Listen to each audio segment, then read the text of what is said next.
Hey guys, Rich from Rich Me Gaming. Hope everyone is doing fantastically well. Welcome to another episode of the newly named Weekly Bugle.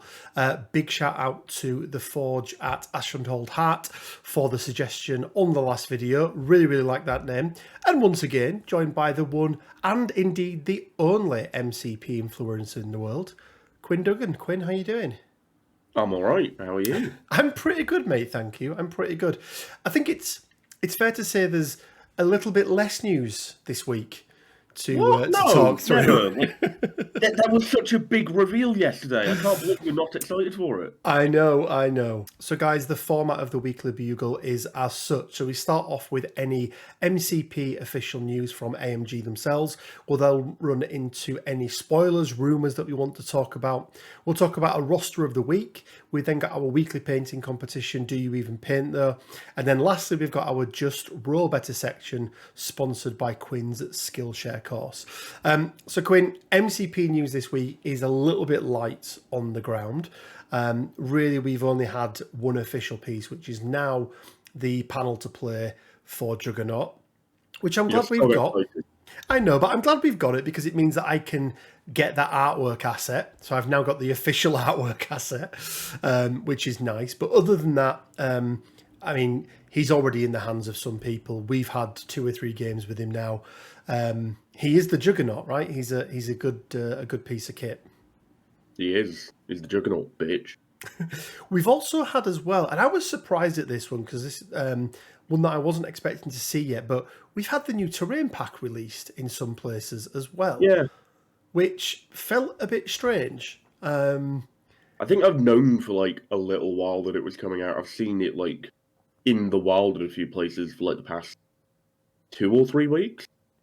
Like it's been out there, but like it's nice that it's out there because more terrain is more good. I don't really buy terrain just because I don't tend to play at home, so I have no real need for it. But some of it looks really cool. I really like the car in that set. Yeah, I do like the set. I will be picking it up. In fact, I ordered it yesterday, so hopefully it'll turn up today. But I was just surprised. Like, it felt very thematic to the new X-Wave, obviously with it being a Sentinel, with it being a destroyed building. And just like they did with the Sanctum Sanctorum, where they released it with a Convocation Wave, I thought they would have waited. But hey, look, I'll take new things before Christmas. It might be that they like classify terrain as a different thing to character packs, and that gets through certain cracks or whatever. I don't know how logistics work. Maybe I don't think do work. I don't think their logistics work. It's crazy. Like I think Juggernaut and the rest of the X-Wave are not due out until I want to say, is it February? Second week of February, which is a long way away. And they're already in the hands of people. But we've had it the other way, right? Last year we got Angela and Enchantress months and months and months before everybody else. Recently we got Dormammu a good 2 months before people. We had Hulkbuster before it was supposed to come out. So it's one of those things, isn't it? On to spoilers and rumours, Quinn. Now, last week again we had an abundance because we got all of the Juggernaut cards, character cards, Gambit, Colossus as well revealed to us. We've not had any this week, but I did want to go back in time a little bit and talk about a particular character pack that was or is due to be released. We don't have a date or anything other than the characters that are in it yet. And that is X23 and the Honey Badger. Now, I think this was released, I think it was on an order form in Germany somewhere, and somebody shared it, and then people went, yeah, this is definitely true. So we know it's coming. We don't know what wave it's in. As we've not seen anything about them yet, I don't believe they're going to be part of the February wave. I don't know if you think differently, if you think they're going to be at the same time. They'll be coming out around March, like the fuller one from the February wave. Yeah. Okay, February, March. Okay. I'm actually quite impressed with myself because I got the Order of the Month straight there. Well done, Quinn. Now, Quinn, let's talk a little bit about X23 and the Honey Badger, because I think more people will be familiar with X23, not only because she's been around in the comics much, much longer. I think it's still like early 2000s is when she first appeared. But for those that have seen Logan, that is Laura. So Laura Kinney, played by, I can never remember the actress's name, but she's the girl from His Dark Materials. Yeah, I was isn't going she? to say, yeah, that I was looking at reference images earlier and saw her and was like, I know you from somewhere. And then when you said it, then I was like, oh fuck, His His Dark Dark Materials. Materials. Yeah, And she did an amazing job in that movie as well. I thought she portrayed her movie. in Logan. I'm talking Oh about. right, I thought you were talking about His Dark Materials. Like, no, she No. wasn't in the Golden Compass, mate. Oh God, no, that was a horrible film. We digress. X-23, she is now the new Wolverine in the comics, but I don't think we're going to see that iteration of her in the game right now. I think she's going to be the younger X-23 Laura Kinney. Powers wise, I mean, she's a clone of Logan, right? She has almost identical power set to what Logan does. The one thing she lacks, or I think she will lack in this iteration, will be she'll be younger, so she won't quite have the same level of training, which I think could be the big thing that affects her threat and how they justify her being a threat 3 rather than a threat 4. I mean, she's also missing a claw. Well, she's not missing a claws, claw. actually. She's not missing Yes, a she is. claw. No, but she has 2 claws on each hand, and then she has a foot claw as well. So technically, still 6. She Well, has a what if- she has a retractable claw from her foot as well. Why on earth is that a thing? Well, that's what it Comics is. are so fucking dumb. That's what it is. But she also has adamantium as well, doesn't she? So her body's been laced with adamantium as well. Very, very similar skill set to Wolverine. I mean, you were talking about this earlier, Quinn. You thought that she will end up being the better version of Wolverine. I suppose a little bit like She-Hulk ended up being the better version of Hulk in the game. I mean, it's not exactly difficult to be a better version of Wolverine.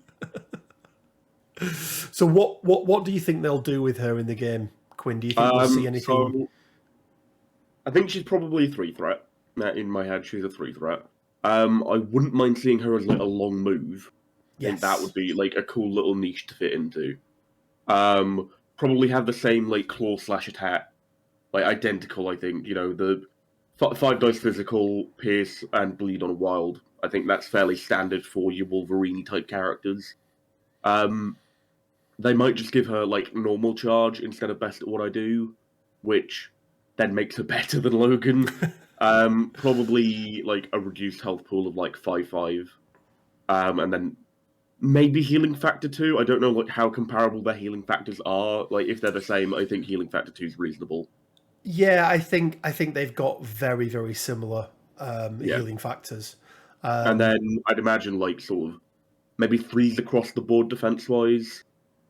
I could see her having like stealth if she was like full on spec ops type. I think that'd be cool. Yeah, she has been represented in the comics in that way before. It'd be really interesting to see what artwork they sort of pull the inspiration from, because obviously up until now, X-Men or the X-Wave have very much been the 90s cartoon, haven't they? That's the theme they've gone with, but obviously Laura Kinney, X-23, never in the 90s cartoon. I think the only other character that wasn't from the cartoon that we've had is Cassandra Nova, but they still somehow made her look like she was from the 90s cartoon. So it feels I like was that's going to say Domino, but Domino was in it at some point in the future ones, wasn't she? I think she was, yeah. Or I think she was. I think I'm actually thinking of Wolverine in the X-Men, which is the superior X-Men cartoon. It could be. It could be. But whether Domino was in it or not, but they've made everyone feel like the 90s cartoon, haven't they? Which feels like they'll keep that sort of theme. So maybe giving her the sort of yellow and black suit with the X symbol. Because I think if we talk about affiliations, X-Force and X-Men feel right. Yeah, like She heard a little bit about her potentially not being X-Men and just being X-Force. Oh, which really? I think would be pretty cool actually, because it'd be a nice way to differentiate those factions a little more, because they do need it. Yeah, there's a lot of crossover, isn't there? Like the one model that doesn't cross over from X-Force to X-Men is Deadpool, and that's it. Oh wow, I'm is that fairly it? certain Deadpool isn't in X-Men. I don't think he is, no. Well, he was only ever a trainee, wasn't he? For a day. I'm an X-Man. Trainee! Shut it So the second half of the pack then, Quinn, is the Honey Badger, aka Gabby Kinney. Now, I believe whereas Laura was a direct clone of Wolverine, I think Gabby, along with I think 9 or 10 others, were direct clones of Laura. So kind of second generation Logan. A much newer character in the comics. She's only been around for sort of 5 or 6 years. I think she goes by the name Scout at the moment, not to be confused with some of the other scouts, but I think she's better known as the Honey Badger. I think she's sort of X23 4 GAB is her sort of dog tags, if you like. She brings a lot of the same power set as Laura, but I would say definitely of a lesser version. Her healing factor, for example, is not as good. She only has a single retractable bone claw, so she isn't laced with adamantium, so a single retractable bone claw on each hand. The one thing that she does have, though, is that she has these, I think they're called nanites or neonites or something like that, and they cause her to not feel any pain whatsoever. Now, I think in the comics as well, they also end up being the reasons why they have a short lifespan, and one of the reasons why a lot of her sort of quote-unquote sisters are dead. But she does bring a bit of variety, because my concern at first, before sort of looking into these characters, well, we've got Wolverine Jr., and then Wolverine Jr., and they're all going to feel the same. But I think they've got a differentiating enough power set that they can do these in different ways, and I think leads itself very, very nicely to be the first two-threat character for both the X-Men and, well, definitely X-Force, I think X-Men as well, but also I would say one of the characters who we could potentially see, if they did one day, in the New Mutants or the New X-Men type sort of setup where they've got the younger characters. I don't know a huge amount about her, Quinn, but she seems pretty cool. I watched a couple of videos on her. What are your thoughts on what they could do with her as a character? Well, there are a couple cool interesting things in that little spiel you had there. First of all, Bone Claw sounds like a really shit wrestling name. Second of all, they gave her nanites to give her a thing that is like already a legitimate medical condition for some reason. Like that's a thing people have. Yeah, absolutely. Like, not being able to feel pain. But apparently it's nanites. I don't know. Yeah, I definitely think she'll be down the two-threat vein. I'm not sure where she'll fit in two-threat-wise. She might be kind of Nebula-ish. Like, kind of maybe not focused on objectives very much and just sort of being all in on the kill. I don't know what her character is, really. She might be lovely and not like killing people. I don't fucking know. No, they both definitely have their ultimate father's personality traits, shall we say, in that they get a little bit angry and uncontrollable rage, I think, is probably the best way to put it. I think two-threat sounds really good. I feel like her powers, she isn't comparable. She's not comparable to Wolverine in the comics. Let's hope she is more than comparable to Wolverine in this game as it stands at the moment. I'd like to see her in X-Force and X-Men. I think it gives both factions something that's needed, which is a two-threat. There's no reason why either of those affiliations shouldn't have one. Other affiliations like Asgard and you could argue like Black Order, their characters are big powerhouses. You're not going to get a two-threat Asgardian is a child as far as I'm concerned. But I think in X-Men, X-Force, they've got that possibility. So I think it'd be really interesting. She's going to have some form of healing factor, but I'd imagine it'll be healing factor 1 rather than 2. It'll be really interesting to see if she's not an objective holder. I don't think they'll do it with both. And my hope is that she's just differentiated enough from Nebula that she doesn't just feel like a Nebula 1.5. I hope they put something else in there as well. Yeah, because I mean, Nebula actually kind of has her own version of healing factor. Yeah. Which is a thing. Yeah, like I don't know. She might be like a little bit slower, but like maybe with a charge. Like I feel like charge is definitely like a defining thing of the Wolverine characters. You would. A two-threat charge would be something we'd never seen in the game before. So it would be very interesting to see what she loses to get that, because obviously that's a big, a stat here, a stat there, right? We know that baseline stats, 3s across the board for a 3 threat, so on and so forth. But baseline stats here and there are fine, but a charge is, for me, it's like it adds a 0.5 to your threat having that charge. It's a lot of action economy. Yes, yeah, absolutely. So I'd like to see it. It'll be really interesting to see. I don't think they could go down the route of a charge with a flurry. I think that would be just too good. Back to Laura Kinney a second. One thing I would like to do, or would like to see with her even, is we spoke about she's got those retractable claws on her feet as well. I'd like to see something in her card that reflects that, rather than it just being wall crawler. Could be. Yeah, could be. That'd be interesting. Yeah, that'd be really interesting. But guys, let us know in the comments. Are you familiar with these characters? Do you know a lot more about them than me or Quinn do? Because I've got to admit, hold my hands up, I literally did some research on them yesterday before this. I'm really excited for them. I love X-Men. I love everything around that, so more characters to choose from is always going to be good. So Quinn, onto the roster of the week, and I had a quick look and there wasn't really any events that happened last weekend, at least that I could find on Longshanks to reach out to somebody, but we decided very last minute, didn't we, that we would enter the Danger Room team event that's happening over the next couple of weeks. Quinn, with all his captaincy experience from the multiverse event, nominated himself to be captain. So it's Quinn, joined by myself and Daz, the Wargaming Dad, who you may have seen on the channel once or twice before. So we thought we would run through our rosters for the event itself. Now, because it's a team event, there's some extra caveats in place. And the main one being, we only get one deck between us, Quinn, don't we? Yep. So a single deck of characters, a single deck of tactics, which are easy enough. And the hardest one was the crisis cards.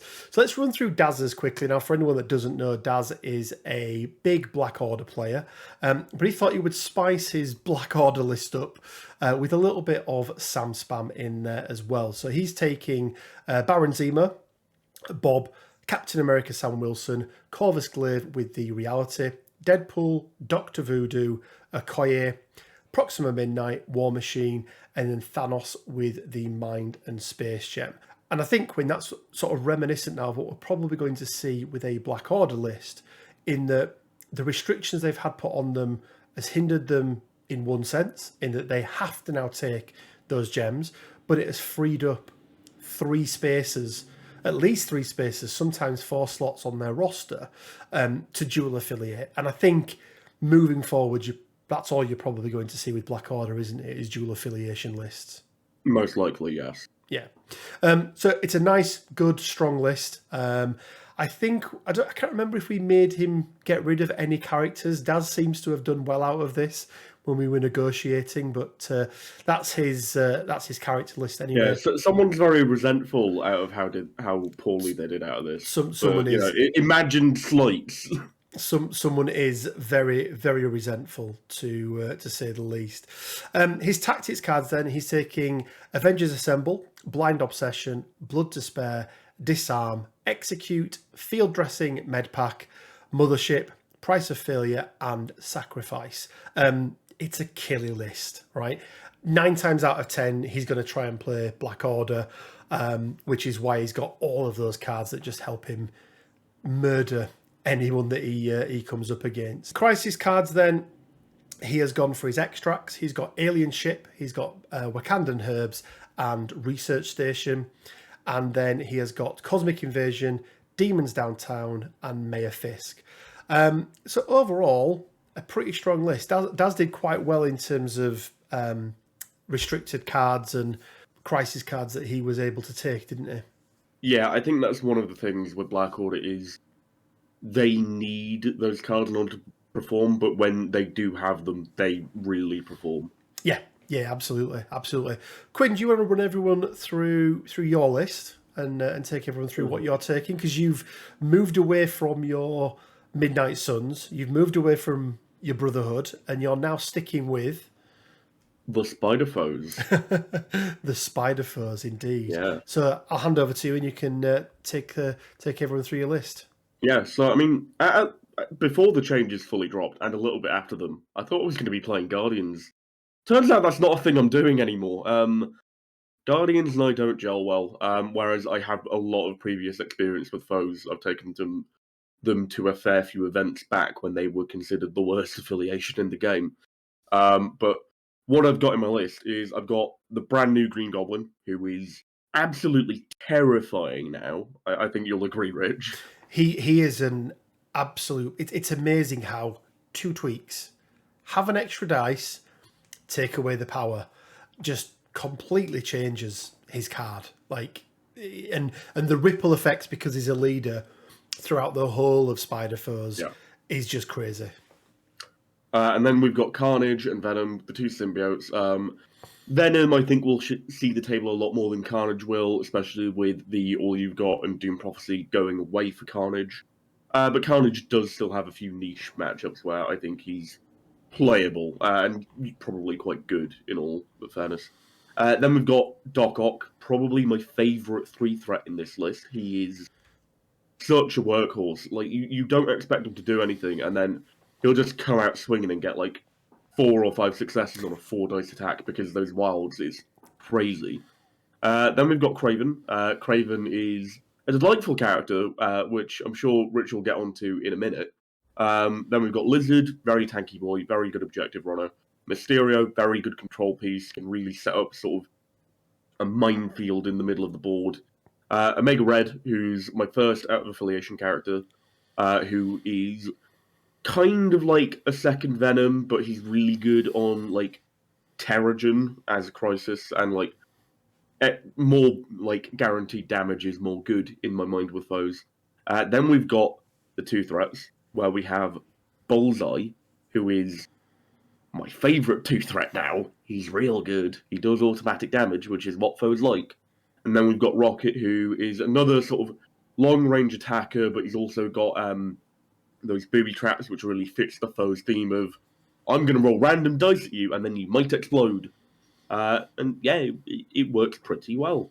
And then I think we'll go on to tactics cards here, just because. Just before you do, Quinn, I just Yeah. wanted to just to ask you a quick question, which is, you're obviously taking Rocket.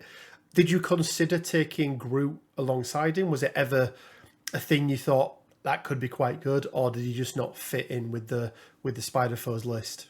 It was never really on the table for me, just because the reason Rocket is in there is because I really wanted to have a second 2-threat, because it lets me play certain scenarios in a much more favourable way. It lets me have 5 wide on Sword, for example, which you're very unlikely to play Sword at 14 in this Brave New World, but it's still something to consider. Yeah, absolutely, absolutely. So yeah, Rocket kind of came in as another 2-threat. If I was going to have Groot in there, I'd have to drop one of probably my other 3 threats. I don't think I'd drop Omega Red for him. I could see dropping Carnage for him, but like fitting Groot in is quite difficult. I don't think Groot makes as good a use of the leadership as a lot of the other characters in this list. No, he doesn't. Obviously, Groot getting power on him is really good because it means you can IM Groot more often. But yeah, it feels like a rather large investment cost for what you get out of it. No, fair enough. Fair enough. And then tactics card wise, obviously we've got the 2 foes cards, Sinister Traps and Genetic Recombinator. No, Neo-Genetic Recombinator. There we go. Is the proper name. So Recombinator is effectively like a med pack that, you know, rather than actually healing your dude, you effectively transfer the damage to someone else, which with characters like Carnage and Venom and Lizard is kind of less bad than you think, because they do all have ways of healing that damage away. Traps is just really good for setting up like certain crisis plays that like a lot of other affiliations have lost access to. It's kind of like a turn 1 play that isn't a turn 1 play, because it kind of denies your opponent something, and whilst not directly gaining you anything, like that denial for your opponent can be really important in terms of VP swings. Then we've got Leader Protector. I mean, it's Venom doing a bodyguard. That's pretty damn good. Enough said. Then we've got well-laid plans, which I am loving more and more in this new world. Goblin has a lot more power on him. So does Doc Ock because he's getting the enemy reroll for free, which means that he's pushing through more damage. He's getting more power, and just having a turn where you can drop all of your opponent's extracts can be crazy good. Where you drop that down at the start of a turn, you potentially daze a couple of models with it, and then you have someone like Lizard walk up, scoop them all up, and run away, and like healing factor himself. And then your opponent's chasing a character that you don't really care about, whilst the rest of your team is getting to do their own thing, like and just start killing things. Then we've got March to Death. I think that card is going to be really useful if I run into things like Doctor Strange, Miles Morales, that kind of thing. Face Me, which I think is not a pick you see very often, is it, Rich? No, I was surprised when I saw this in there, but I think you've got some characters who can make some real good use of it. Yeah, like foes in this new world tend to have a lot of power on them because they're getting more damage through because of that leadership generating more power. A lot of foes also have range 3 builders, which means that you can potentially pull in an all range 2 character, make sure they're not within range 2 of anything, and then effectively the attack portion of that card fizzles. And then because you've got range 3, you've got a range advantage, you can still attack them on your turn, whereas, like, other teams would get punched in the face from it. Also really good for dragging back the likes of Black Cat and going, right, you get back here with those objectives, I'm not done with you. Then we've got Bit Rivals. It's my one restricted card. It's still a very good restricted card, I think, for foes especially. Reducing your opponent's defense dice means that they're less likely to roll multiple successes, which means that when you re-roll it, it tends to hurt a lot more because you're just getting the flat damage through. Then we've got Indomitable, new card from the new packs, just saying no to a throw. I think that's really important in this list because there are quite a few size 3 characters. You don't really want someone to be just pinballing them about and like doing massive amounts of damage. Also really good for not getting repositioned. And then we've got Mission Objective, which we'll get onto when we look at my extracts, I think. Absolutely, absolutely. So speaking of extracts, then Quinn, what have you decided to take with you? Because again, we have to remember anything that Daz had already got in his list. So we spent a bit of time, didn't we? Sort of back and forth. I need this. I think Daz went, I need this, and I'm not willing to change. I'm only joking, Daz. But there was a bit of back and forth, wasn't there? And as you say, some of and it'll become as no surprises to everyone as to what I'm playing, but some rosters are a bit of a jack of all trades. They excel in some, but can work in any scenario.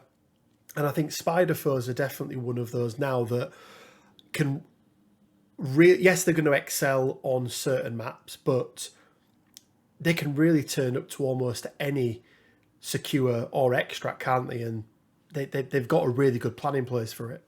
Yeah, they're a very generalist faction, and with the likes of well-laid plans and sinister traps, they can almost always do something objective-wise. Like, they're very rarely going to fall behind on points, and if they do, they're going to catch up very quickly. Yeah. So what have you taken for your secures and your extracts then, Quinn? So extract-wise, I think it will come as no surprise that I've got Hammers. Hammers is by far and away my favourite extract. I think it's everyone's favourite extract because everyone likes a hammer, as the saying goes. Yes. I've then got Spider Infected. I think that card's really good in conjunction with well-laid plans because you can spread out the damage from that card a lot further because you can only hold one of them. And then we've got Legacy Virus, which was sort of a last-minute addition, but is also sort of the reasoning for the inclusion of Mission Objective. And in effect, foes are really good with, extracts. I think, like, well-laid plans means that they have a lot of play into them. Specifically on Legacy Virus, you can score half the VPs you need to win the game if you get all 3 of those on a character. Foes are really good at generating power, so picking up multiple isn't going to be an issue because you have to pay 1 more per one you have. Also, getting them off of opponents not going to be difficult because you can kill them really efficiently, and you can also use well-laid plans to get them to drop them. And then mission objective is therefore if I've got a legacy virus sat on one of my dudes, and I've managed to get 2 of the others on another one, effectively, so long as I can weather the storm for a single activation, I can immediately just mission objective it onto the character that has 2, and just have them explode, score me 8 DPs, probably close out the game just because of how impactful that card is. Yeah, half your VPs in a single action is phenomenal. It's a bit So good. phenomenal that some would say too phenomenal, and that it should have been put on the restricted list. I don't think it should have been put on the restricted list. I think it should have been errated, and we should have dropped down those VPs. But hey ho! So coming for your second 3, for your secures, what have you decided to go for? So, first of all, I've gone for Terrigen. Terrigen is a very high threat level crisis. It also gives out poison to a bunch of people, which obviously favors Omega Red, because more poison is more good, means more damage. Also, it's doing random chip damage to characters on the board, which I really value because foes are kind of all about that chip damage. They can have like big swing attack, which I mean we'll get onto those later, I'm sure, Rich. But like chip damage is definitely the name of the game with foes, especially in the way that I play them. You've got Goblin who can tricks and traps to get like size 3 throws onto people. You've got a bunch of bleed access with the symbiotes and Craven. You've got tricks and traps with Mysterio. You've got Death Factor with Omega Red. You've got I Never Miss with Bullseye. Booby Traps with Rocket. There are so many different like damage triggers with foes that like, yeah, it's very much like your opponent's walking around in a minefield. And Terrigen kind of adds to that. Then I've got Infinity Formula. I think a B setup definitely favors foes because they do have a couple of really good character throws. They have like really good pulls in the form of Venom and Omega Red. They've got movement with Mysterio, stuff like that. And with the increased range of their attacks compared to most people, they're almost all range 3 builders. It means that you can fight far more effectively from one point to the other than your opponent can. And then we've got Madman. Madman is really good because it's a flip secure. As I've said multiple times, foes are very good at generating power now that the leadership is free. So you've got that to consider. Also, foes generally have very high physical defenses. Aside from Mysterio, everyone is Mysterio and Rocket. Everyone is a minimum of 3. Most people are 4. Carnage is a 5, which is obviously really good. And then also the damage from the traps once again contributes to the whole chip damage idea. Yeah, it's a really solid list, and I played against you the other day, didn't I, with your Spider Foes, which something happened in this game that may appear later on in the video. For those that saw it live, because we did stream that one live, you may have already seen it. But I think it's a really solid list. I think even, to say there's so many restrictions in place, I think you'd look at that roster and go, oh, it doesn't look like you've had anything else imposed on you, does it? So I think it's a really competitive roster, even outside of this team event that we're doing as well. So one that people should definitely look at. Well, it'll come as no surprise to people that I am taking Brotherhood. I'm shocked and appalled. Especially, I was toying with it, and then I did ask the guys who were organising it, can I use Juggernaut? And they said yes. So that kind of solidified I'm definitely taking Brotherhood. Some big changes to my Brotherhood list. For those that have seen me play or have been to events where I've been, I was a 9-threat Thanos guy. So it was a Brotherhood with Thanos and 2 gems. Actually, 3 gems I used to take with him as well. So starting out, we've got Magneto, obviously, Scarlet Witch and Quicksilver, Toad and Vision. Now, that's been the core of my Brotherhood list for a long, long time. We've also got Lockjaw in there as well. Some old additions that have come back. So firstly is Mystique. So I brought Mystique in for a second leader, especially if I get caught against a wider team. One of the things that I've really struggled with in the past is coming up against wide teams when I'm playing very, very tall. So I thought I'd put Mystique in there. I can potentially still play, with Scarlet Witch. There's still room for a 5 threat in there. But if I'm coming up against a Web Warriors or potentially a Guardians or a Sam Spam, I'm probably going to go down the route of taking a wider list rather than keeping it as tall as I have been in the past. Hence why she's back in there. Not a massive fan of Mystique's leadership ability. It's okay. But I think overall, half the threat cost is really the main reason why she's there. Obviously, your boy Juggernaut is in there. Speaking of going wide rather than tall, another 5 threat character. He's a powerhouse. I absolutely love him as a character. There is room for him in both wide lists and tall lists. He brings something very, very different. He synergizes so well with Magneto's leadership ability, along with a couple of other tactics cards that I brought for him as well. So yeah, really happy with him. And then originally I did put in Bullseye as my 10th character as an additional 2 threat. I wanted to take an additional 2 threat, but swapped with Quinn, let him keep all the Bullseye, and I swapped out for Nebula. For anyone that's played me, watched me play, I like murdering my opponent. That is generally how I win. I know. And when I say murdering, when we talk about killer lists and murder lists, it's not that we win by just KOing the entire enemy team, although you've seen that happen.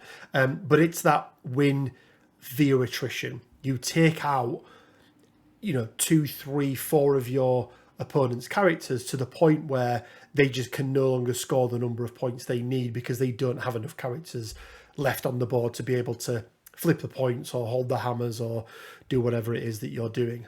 My secures, again, I feel like I got a bit of a bad deal when it came to the especially the secures, I'm going to say. You remember that back and forth we mentioned? We should probably rename that to Rich was whining a lot and I had to tell him to shut up. This is true. So first of all, I've got Gamma Wave. I don't mind Gamma Wave on Brotherhood. Magneto likes people in range 3. He likes to murder people, and Gamma Wave really does help that. If we've got a wide objective, so if we've got sort of Gamma Wave down the middle and I come up against a wider extract, I've got characters like Toad, I've got characters like Quicksilver who can get around the board very, very easily to go and pick up, whether it's a hammer or whatever else it may be that's sort of wider out. But characters like Juggernaut probably won't appear in Gamma Wave, but people like Vision, for example, Scarlet Witch, Quicksilver, Toad, Magneto, really, really good on that. Deadly Meteors is quite a nice secure objective for Brotherhood, and it's quite a nice secure objective for teams that want to play tall because there's only 3 points and you only need to be securing 2 of them to get the point. It's not a case of you get points equal to the number that you secure. And I've got some big characters who can very, very easily keep hold of those points, some of which are quite hard to move as well. So, people that are going up and trying to throw a Magneto off the back of an ability, as long as I pay my 2 power, really, really difficult to get him off the point. Intrusions is, I put it in there because A, it's high threat, it's 19 threat, which works quite nice for me. It gives me a bit of a sort of mini Asteroid M with a little bit of RNG involved. So as long as I'm not holding an objective, I can get Magneto from one side of the board to the other. If the sort of turn of play just switches, thinking of like an alien core ship or something like that, where Magneto goes left, opponent goes right, and the core is on the right. Well, I need everyone over by that core to try and just decimate who's holding it, pick it up, and run away. And it is worth taking the 1 damage to get Magneto from one side of the board to the other potentially. Even if he only ends up in the middle spot, right? He's still going to be, that's an entire turn's activations getting him to that point. So well worthwhile. And I think it's one that I can probably make work. Cubes is nice. We already generate lots of power. You can hold multiple cubes and take damage as well, but chip damage from my opponent, which is always going to be nice. Yes, I take some chip damage as well, but more power equals more throws, equals more power, equals more spenders, more superpowers, and the more time Juggernaut can do his big spender on you as well. So really like that one. Senator, I went with purely because I have a really nice 14 threat makeup for this.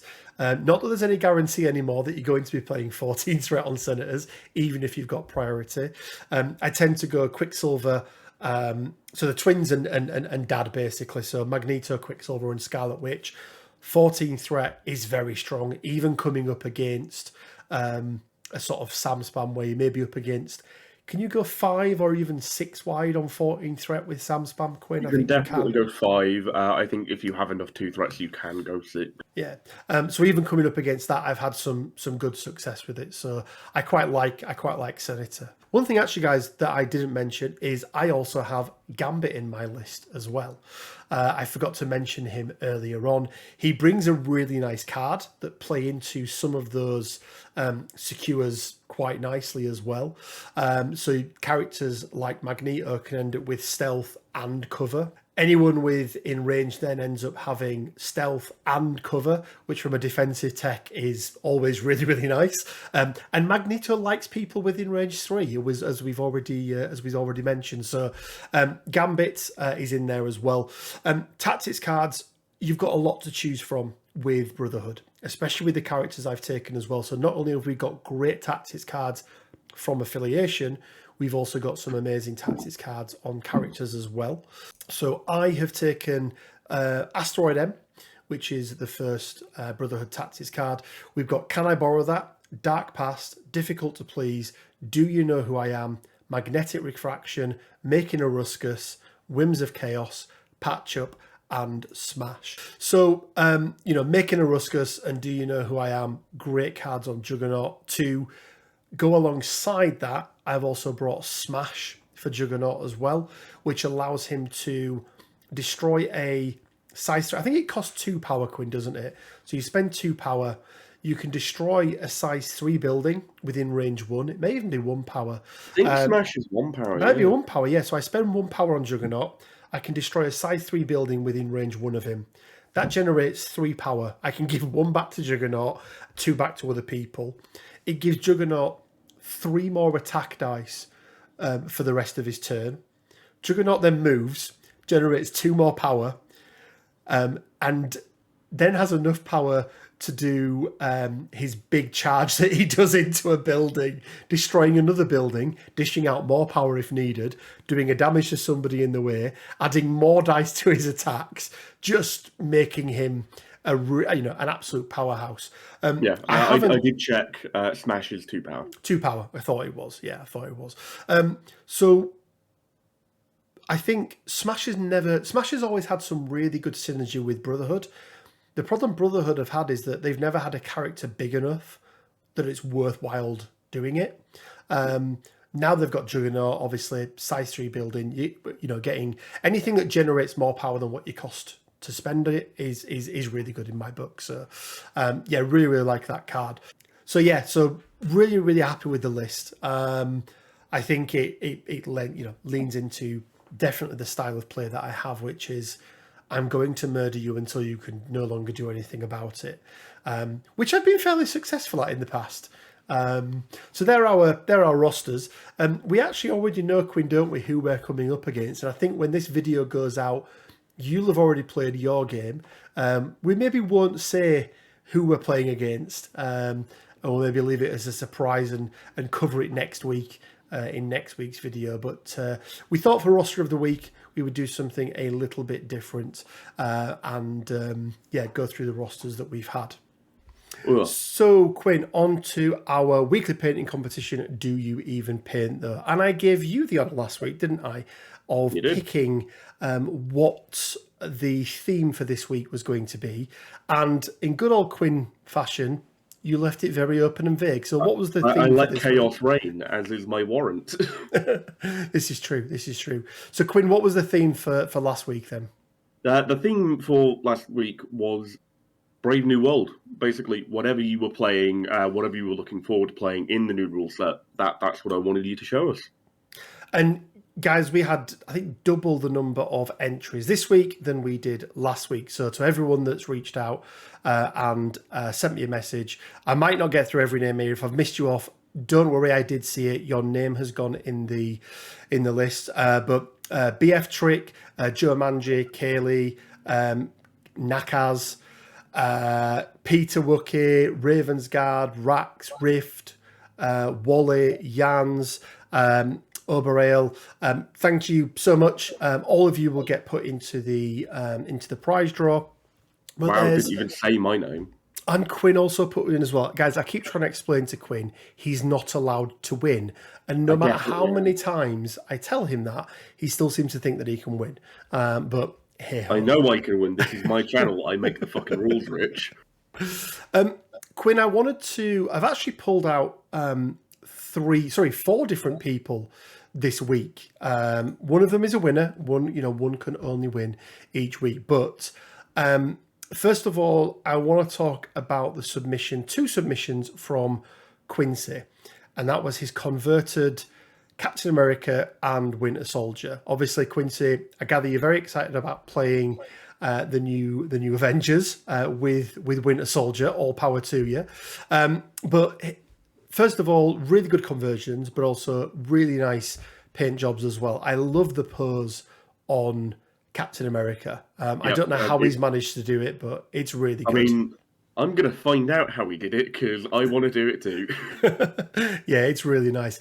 And oh my, the Bucky Barnes, the Winter Soldier, is so good. We should have always gotten. Yeah, it's really, really good. So as you can see, he's holding the knife. He's got an Uzi. He's got whatever weapon that is strapped to his back. He's got the fucking mask. He's got the mask on as well. Yeah, he's got longer hair. So yeah, really, really good. So Quincy, wanted to give you an honourable shout out. The second honourable shout out is going to Damon Canoff, who submitted this absolutely stunning Dr. Voodoo. Looks really, really good.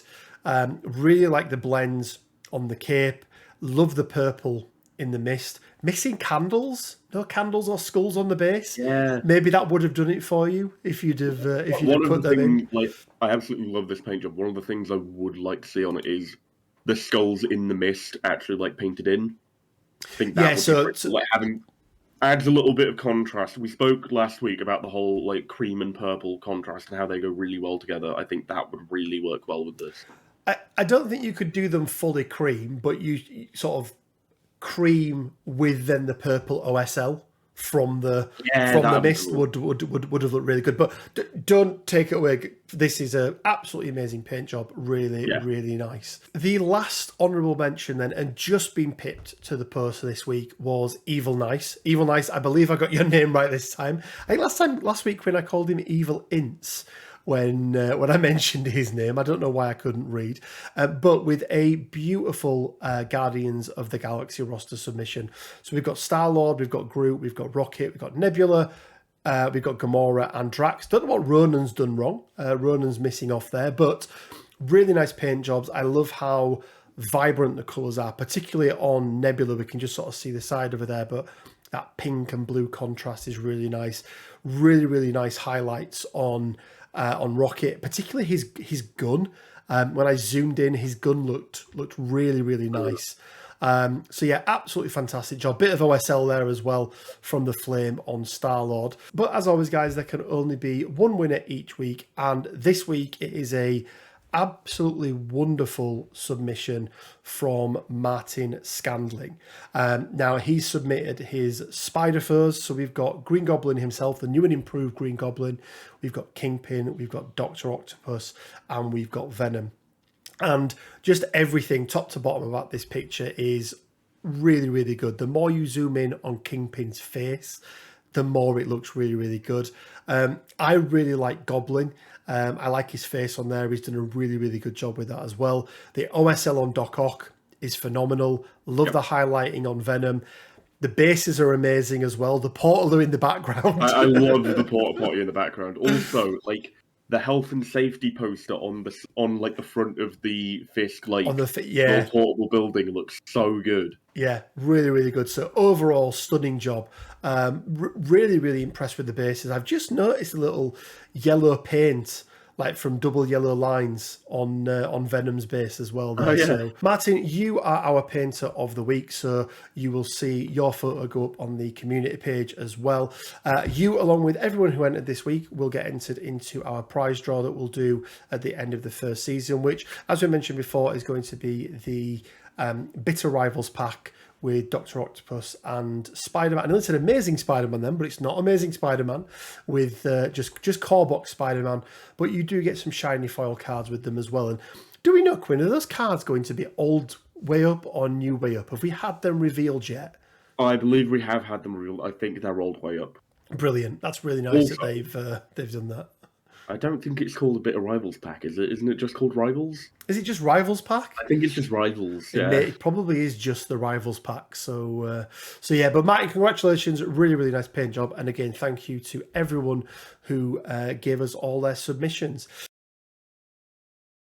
Guys, a couple of housekeeping things. If you haven't headed over yet to our Discord page, it's in conjunction with Arian? I don't know who Arian is. It's in conjunction with Aaron from Web Warrior Protocols. Head over there. I think there's already about 200 people over there already. Everything from roster submission talk through general abuse of Quinn through to talking about the spoilers for the brand new Hawkeye show. So make sure you go over there. Is more directed to Arian. It does seem to be directed towards Arian, doesn't it? Watch out for later on this week or maybe early next week where you'll see some live battle reports potentially of the 3 upcoming games that me, Quinn and Daz have got. At the very least, we'll do a quick roundup for you guys and let you know how those went in next week's episode. As the news front is on the lesser side and probably now in the run up to Christmas, I think we're probably going to see the 2 last characters revealed, Quinn, aren't we? Next Tuesday we'll see Gambit and we'll see Colossus probably on the same day. I feel like they'll probably do them at the same time, but as the news is a little bit lesser, we're going to continue doing the spoiler talk. But what I also want to do, guys, is open up any questions that you guys have got. I often get asked a lot of questions on the videos that I do, so if you've got any questions for me or Quinn, fire them over. My email is on the about page of the YouTube site. So fire over a question, and if you're lucky enough, you'll get your question asked on next week's show, and we'll try and answer it to the best of our ability. Yeah, I mean, are we going to have a screening process for all the ones that ask what horrible accident made your face look like that? It's just rude. It is just rude. It's rude. But it's also true. It's true. I'd rather be true than, I'd rather be, truthful and rude than, deceitful but nice. That's a lie. Keep them MCP related, guys, but any questions you've got, right? Whether it's a roster, you want to submit as your roster and you want us to take a look through your roster and give you any hints, tips, advice that we would do to change it. Anything like that, feel free to send them over and we'll cover it off in next week's show. And if people like that, we'll maybe keep that as a recurring theme that we do every week, especially as there is less MCP news coming out at the moment.